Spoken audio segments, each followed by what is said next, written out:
रूस यूक्रेन युद्ध को लेकर एक बड़ा अपडेट मिल रहा है। यूक्रेन को अमेरिका से आर्थिक मदद मिली है। $150 मिलियन की ये मदद अमेरिका करेगा।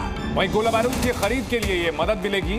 इससे पहले अमेरिका ने ऐलान किया था कि वो अगले 10 साल तक यूक्रेन को मदद देता रहेगा, हथियारों की सप्लाई करता रहेगा। और ऐसे में समझ में आ गया था कि यूक्रेन और रूस के बीच जो लड़ाई है ये थमने वाली नहीं है, क्योंकि यूक्रेन को बड़े पैमाने पर अमेरिका से मदद मिल रही है और 150 मिलियन की मदद से अब आने वाले दिनों में रूस यूक्रेन जंग और भड़क सकती है।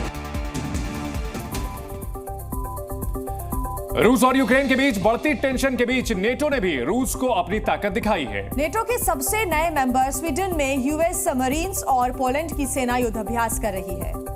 दनादन गोले दागते टैंक, जंग के मैदान में दुश्मन को पस्त करने की तैयारी। तस्वीरें इस डीन की हैं, जहां अमेरिका, स्वीडन और पोलैंड समेत कई नेटो देशों की फौज युद्धाभ्यास कर रही है। नेटो में शामिल होने के बाद पहली बार स्वीडन नेटो की फौज के साथ ड्रिल में शामिल हुआ है।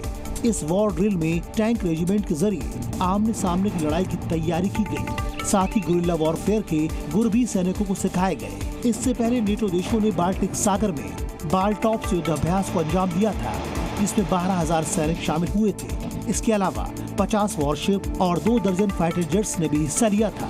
रूस यूक्रेन जंग की शुरुआत से ही नेटो देश लगातार रूस के नजदीक युद्धाभ्यास कर बार बार पुतिन को अपनी ताकत का अंदाजा दिला रहे हैं। लेकिन बीते कुछ दिनों में टेंशन ऑल टाइम हाई हो गई है, क्योंकि पुतिन ने कई बार नेटो को सीधी धमकी दी है।